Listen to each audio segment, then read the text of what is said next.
In the sprawling metropolis of Los Santos, there was one man who held immense power and influence over the criminal underworld.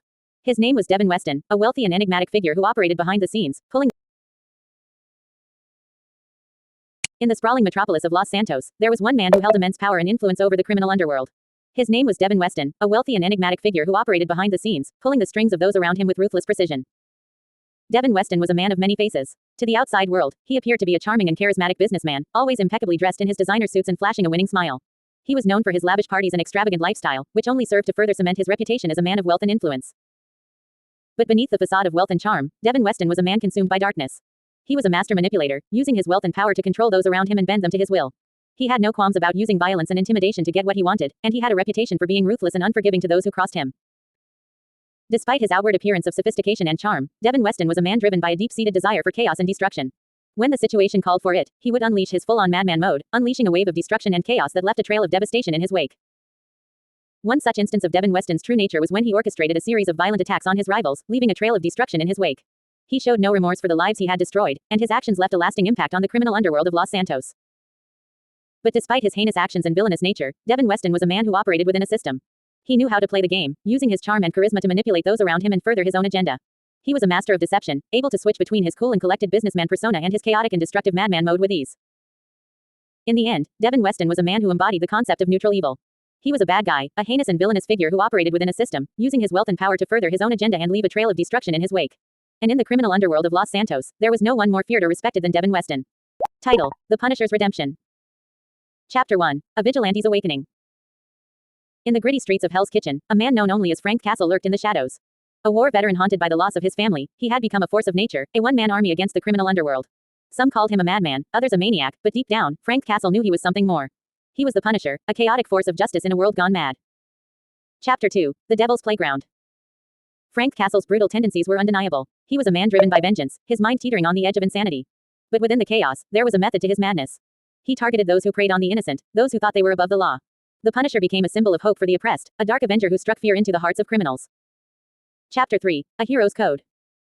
Despite his violent nature, the Punisher always adhered to a strict code. He never harmed the innocent, only those who deserved his wrath. His brutal methods were a means to an end, a way to ensure that justice was served. Frank Castle knew that the system was flawed, that sometimes the only way to bring about change was through chaos. He was a necessary evil, a chaotic force for good. Chapter 4: The Battle Within. As the Punisher continued his crusade, he battled with his own demons. The loss of his family had left a void in his soul, a darkness that threatened to consume him. But within the chaos, there was a glimmer of hope. Frank Castle's heroic nature shone through, as he saved lives and protected the innocent. He was a man torn between his violent tendencies and his desire to do what was right. Chapter 5: A City on Fire. Hell's Kitchen became a battleground, a war zone where the Punisher fought against the criminal underworld.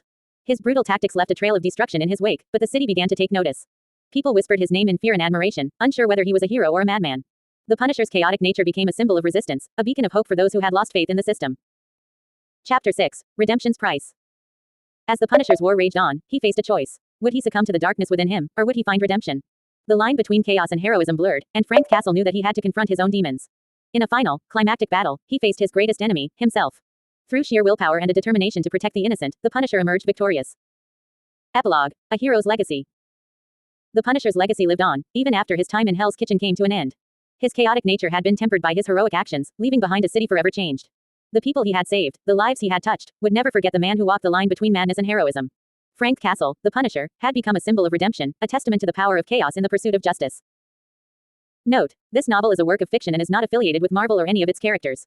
It is a creative interpretation of the Punisher's character and story. Title: The Punisher's Redemption. Chapter 1: A Vigilante's Vengeance. In the gritty streets of Hell's Kitchen, a man lurked in the shadows, his presence a chilling reminder of justice's darker side. Frank Castle, known as the Punisher, was a man driven by a relentless desire to rid the world of evil.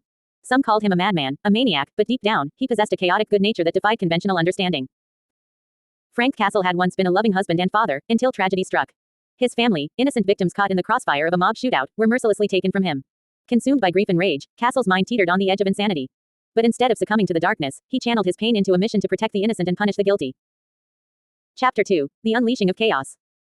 Castle's methods were brutal, his violence unmatched. He was a force of nature, leaving a trail of broken bones and shattered lives in his wake. His arsenal of weapons, honed combat skills, and tactical brilliance made him a formidable adversary to any criminal who dared to cross his path. But beneath the blood-soaked exterior, Castle possessed a twisted sense of justice. He targeted those who had evaded the law, those who had slipped through the cracks of a flawed system. His victims were not always the obvious criminals, but those who had corrupted society from within, the ones who believed they were untouchable. Chapter 3. The heroic nature within. Despite his chaotic methods, Castle's actions were driven by a deep-rooted desire to protect the innocent. He had witnessed firsthand the devastating consequences of crime, and he refused to stand idly by while others suffered. Castle's moral compass, though skewed, guided him towards those who needed his help the most. In his relentless pursuit of justice, Castle often found himself at odds with the law. The police saw him as a vigilante, a dangerous loose cannon. But Castle's actions were not born out of a desire for personal gain or revenge. He fought for a world where the innocent could walk the streets without fear, where justice was not just a concept but a tangible reality. Chapter 4. A Descent into Madness. As Castle continued his crusade, the line between hero and villain blurred. His relentless pursuit of justice began to take its toll on his sanity. The horrors he witnessed, the lives he took, weighed heavily on his soul. The darkness within him threatened to consume him entirely. But even in the depths of his madness, Castle never lost sight of his purpose. He knew that his violent tendencies were a necessary evil, a means to an end. He embraced the chaos within him, using it to fuel his relentless pursuit of justice. Chapter 5. The Redemption. In the end, Castle's chaotic good nature prevailed. He may have been a madman, a violent force of nature, but his actions were driven by a desire to make the world a better place. He may not have fit the traditional mold of a hero, but his brutal tendencies were tempered by a heroic nature that refused to be extinguished. The Punisher's story is one of redemption, a tale of a man who found purpose in chaos. His actions may have been extreme, but they were born out of a desire to protect the innocent and punish the guilty. In a world where evil often goes unpunished, the Punisher stood as a symbol of justice, a reminder that sometimes chaos can be harnessed for good. As the sun sets on Hell's Kitchen, the Punisher fades into the shadows, his mission far from over. The city may never fully understand or accept him, but his legacy will endure. For in the heart of this madman, a hero was born. Tony Cipriani was a man of contradictions. On the surface, he appeared to be just another mobster in Liberty City, a city teeming with crime and corruption. But beneath his tough exterior lay a mind that was as chaotic as it was unpredictable. Tony was a man who lived on the edge, constantly teetering between madness and sanity. He was known for his violent outbursts and erratic behavior, earning him a reputation as a loose cannon within the criminal underworld. But there were moments when Tony would surprise even himself, showing flashes of compassion and empathy that seemed to contradict his ruthless nature. One such moment came when Tony stumbled upon a young woman being accosted by a group of thugs in an alleyway. Without hesitation, he sprang into action, dispatching the attackers with a ferocity that bordered on madness. But as he helped the woman to her feet, a glimmer of humanity shone in his eyes, revealing a side of Tony that few had ever seen. Despite his occasional acts of kindness, Tony's dark side was never far from the surface. There were times when his anger would consume him, leading him to commit acts of unspeakable violence that left even his closest allies shaken. It was during these moments that Tony's true nature was laid bare, a twisted and malevolent force that seemed to revel in chaos and destruction. But for all his flaws and shortcomings, there was something undeniably compelling about Tony Cipriani. His unpredictability and his willingness to embrace the darkness within him set him apart from his peers, making him a force to be reckoned with in a city where only the strong survived. As Tony navigated the treacherous waters of Liberty City's criminal underworld, he would continue to walk the fine line between madness and sanity, chaos and order. And though his actions may have been driven by a darkness that lurked within him, there was always a glimmer of hope that one day, he might find redemption and peace in a world that seemed determined to drag him down into the depths of despair. Tony Cipriani was a man of contradictions. On the surface, he appeared to be just another mobster in Liberty City, ruthless and cold-hearted. But those who knew him well understood that there was more to him than met the eye. Tony was a chaotic neutral character, his actions driven by his own twisted sense of morality. Tony's mental instability was evident in the way he carried himself, always on edge and ready to explode at any moment. He had a reputation for being a loose cannon, unpredictable and dangerous. But there were moments when Tony showed off his psychopathic evil and dark side, reveling in the chaos and destruction he caused. One such moment came when Tony was tasked with taking out a rival gang member who had crossed the line. Without hesitation, Tony tracked down his target and brutally murdered him in cold blood, leaving a trail of carnage in his wake. It was a chilling display of his capacity for violence, a reminder of the darkness that lurked within him. But there were also moments when Tony would show off his glimmer of heart and humanity, surprising those around him with acts of kindness and compassion. One such instance occurred when he came across a young girl who had been caught in the crossfire of a gang war. Without a second thought, Tony scooped her up in his arms and carried her to safety, risking his own life in the process.